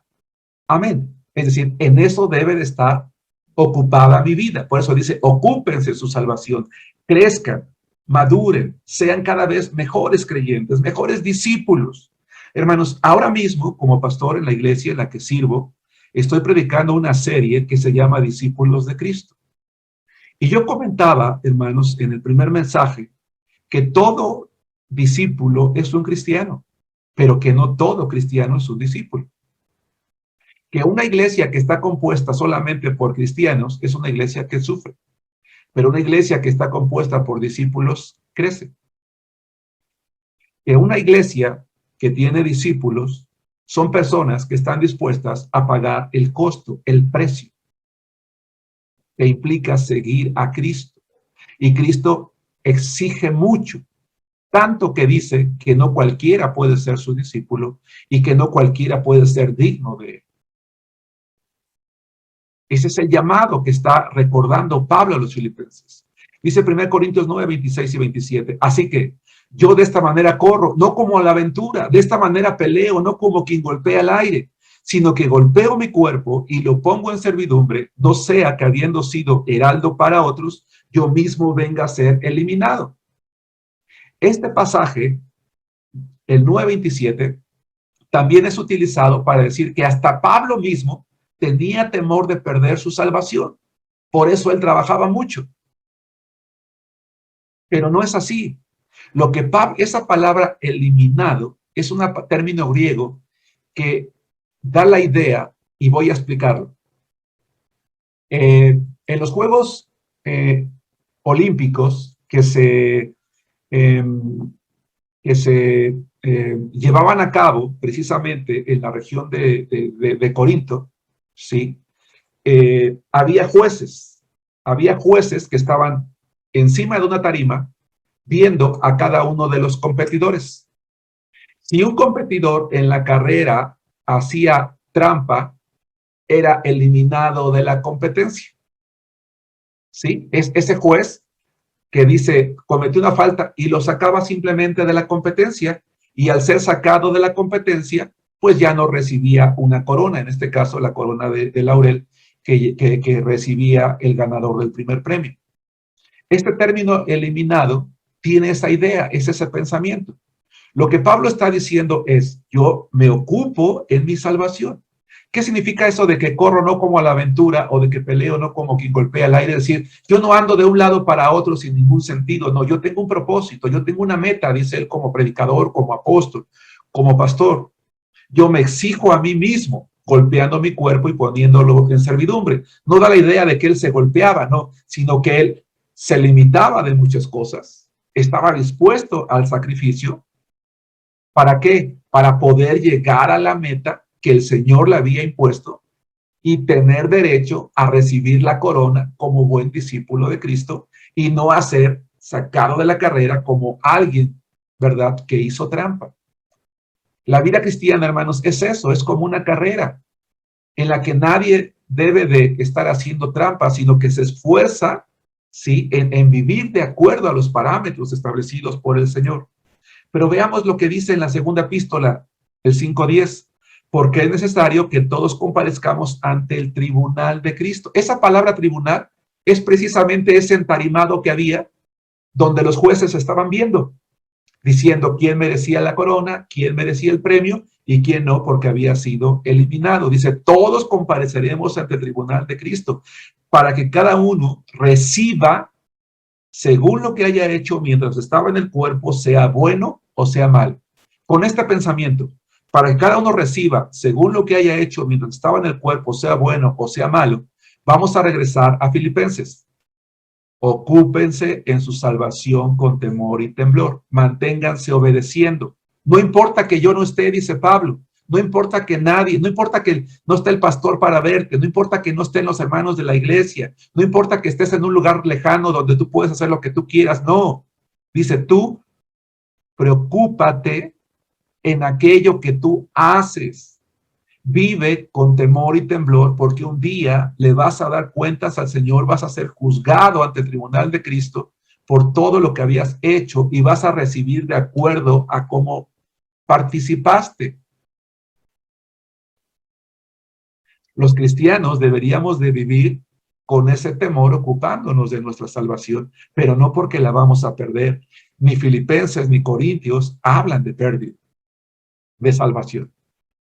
Cierro con primera de Juan 2:28. Ahora, hijitos, permaneced en él para que cuando se manifieste, es decir, Cristo, tengamos confianza para que en su venida no nos alejemos de él avergonzados.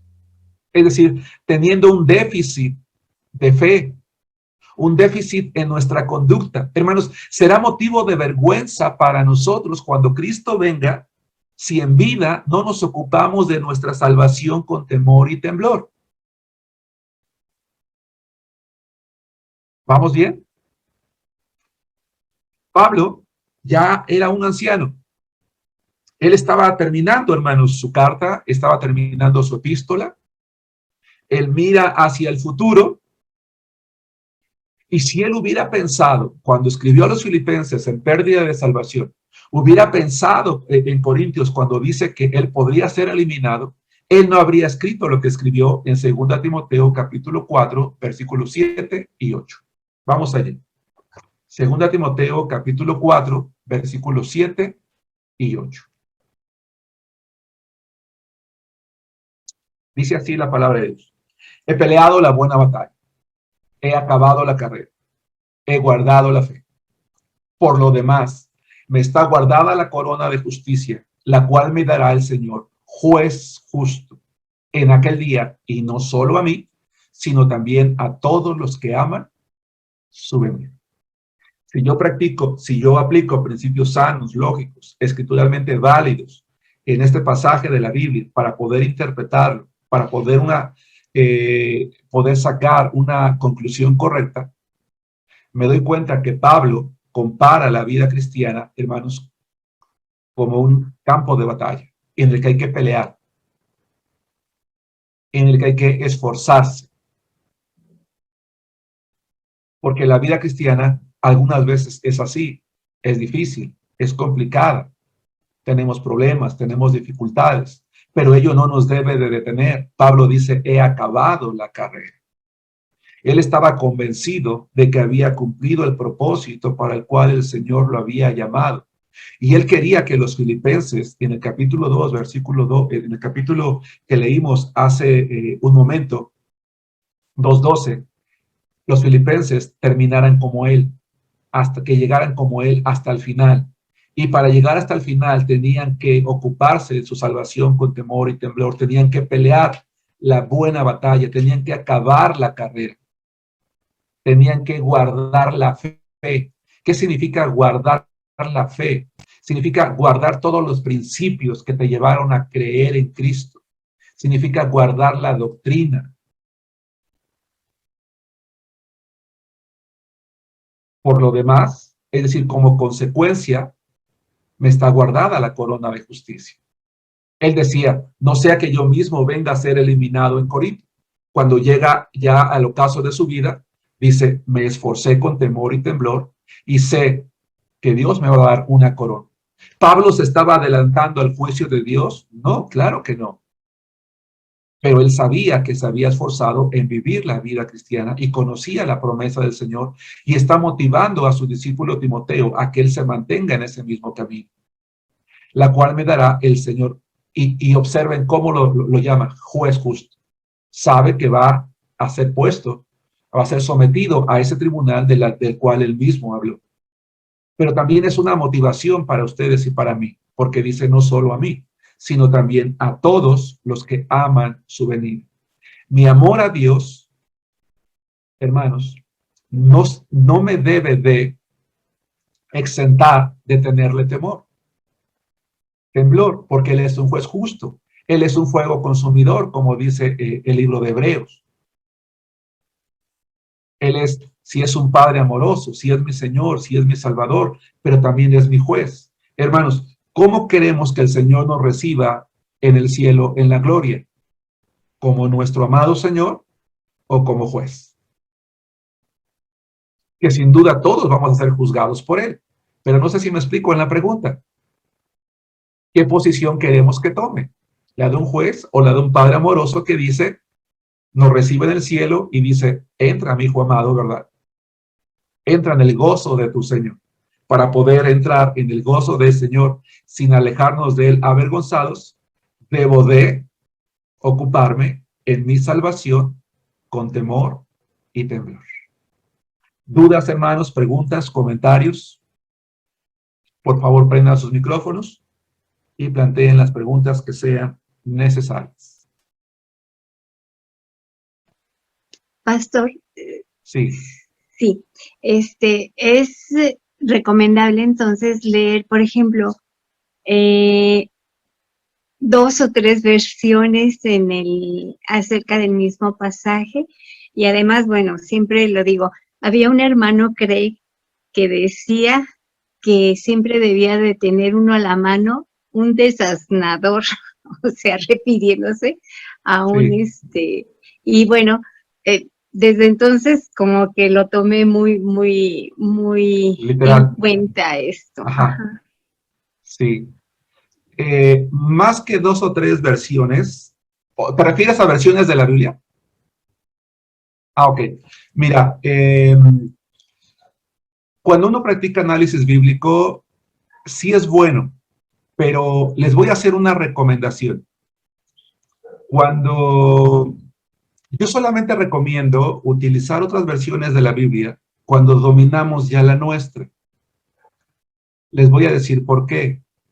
Porque lamentablemente algunas versiones de la Biblia ya no traducen, sino interpretan. Y eso es un error. Y muchas veces cuando leemos otras versiones de la Biblia, a veces el impacto de la palabra o de la oración o del capítulo se pierde. Y yo lo que recomiendo, y lo vamos a ver más adelante en esta misma materia, es esa porción de la Biblia que me está costando interpretar, o ese verso, leerlo una y otra vez, de tal manera que yo me asegure que cada palabra la conozco perfectamente. Sé qué significa, sé en qué contexto está escrito, sé, como lo vamos a aprender en esta materia, a quién le escribió, cuál era el pensamiento del autor, cómo fue recibido, interpretado al principio. Eso me va a implicar tiempo. Cuando ya nosotros hemos leído tantas veces nuestra Biblia, que la conocemos, entonces sí recomiendo, ¿verdad? Consultar alguna otra versión, pero no todas, no cualquiera. Yo no le recomendaría cualquier versión, ¿verdad? No sé si respondo a tu pregunta. Hay que conocer primero la nuestra, Gracias, pastor. dominarla. Si hay un dominio, si creemos tener ya un dominio, adelante, no hay ningún problema. Ahora, si lo vas a hacer, porque pues hoy hay tantas versiones, simplemente en la YouVersion que tenemos en los teléfonos, hay tantas, si lo vas a hacer, ten cuidado, especialmente si al leer una versión distinta a la tuya, te das cuenta que la manera en la como la otra versión la explica, es completamente distinto. Dices, oye, es que es una idea completamente diferente, no, nada que ver con lo que yo estoy leyendo. Entonces allí prende un foco rojo y checa mejor otra, ¿verdad? Porque hoy en día hay ese riesgo con tantas versiones.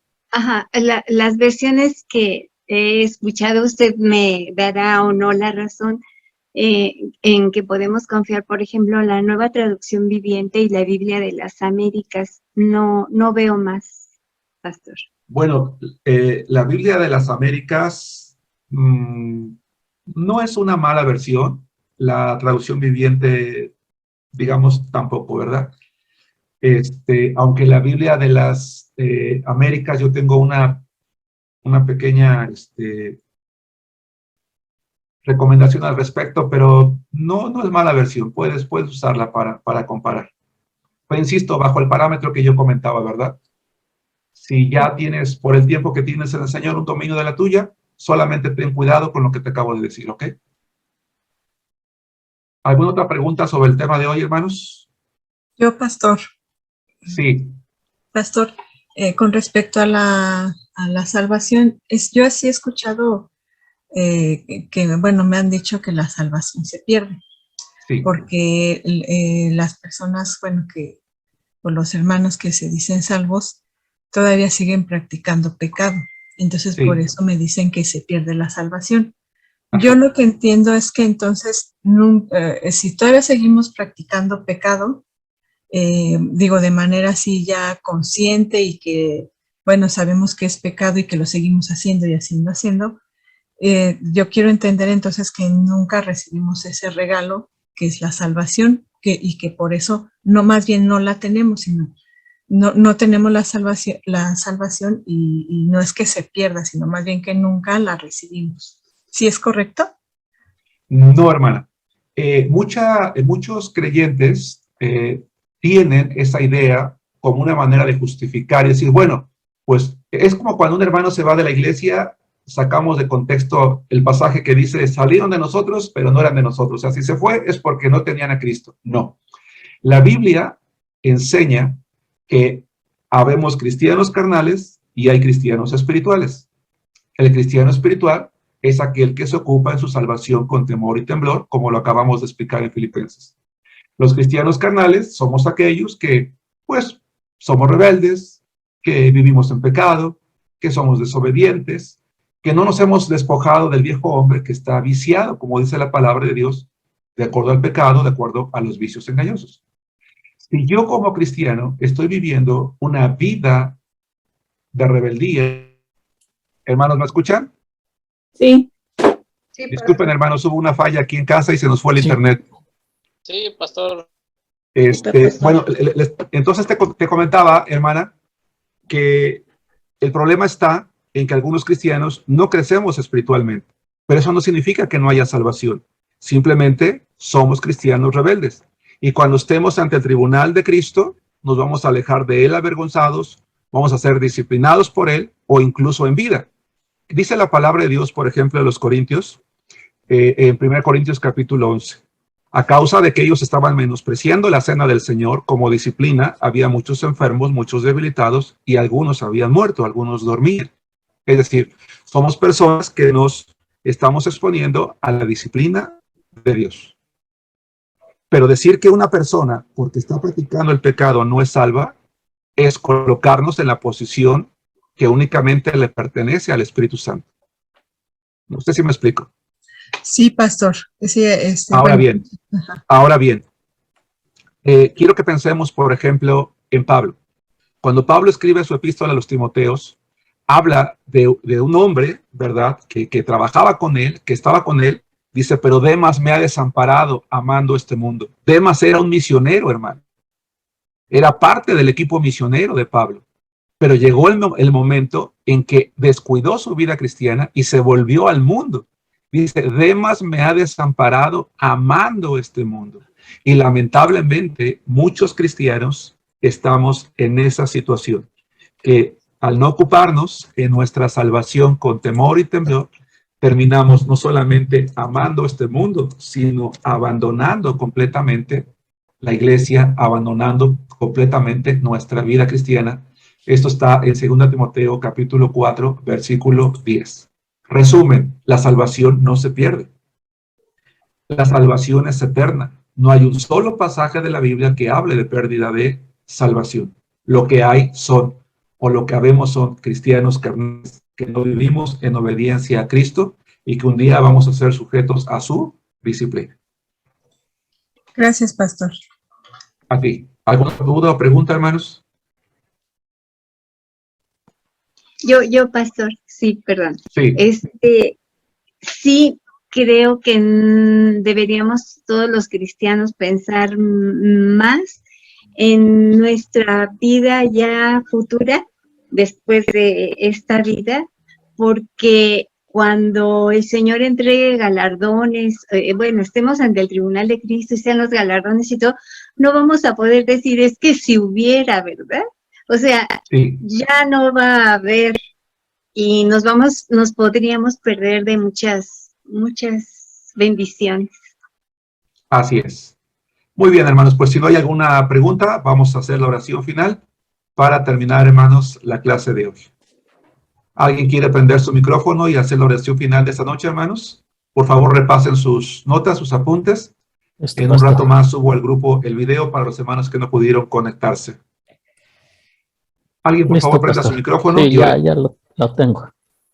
Adelante, Juan. Solo como comentario, pastor, sí es interesante en cuestión de los evangelios leerlos muy bien, de acuerdo al tema o lo que estemos leyendo, porque sí hay muchos ejemplos precisamente de esto. Y ahorita recordé de uno precisamente cuando a Jesús lo arrestaron. Y ahí en Mateo, precisamente en Mateo capítulo 26, dice que lo abofetearon y les decían los que lo abofetearon, profetízanos quién te abofeteó. Pero en Lucas nos dice que le vendaron los ojos y después ya les dicen, profetízanos quién te abofeteó. Entonces, así es bien interesante e importante ver todos esos tipos de pasajes, porque entonces sí, o lo vendaron o no lo vendaron, ¿verdad? Así es. Y es precisamente muy buena materia el análisis bíblico para poder exponer una muy buena enseñanza bíblica a la iglesia donde estamos trabajando, o el misionero, o una enseñanza. Y es gracias, pastor, por esa enseñanza de verdad tan maravillosa que nos está dando, pastor. Vamos a ver. Gracias, hermano. Adelante.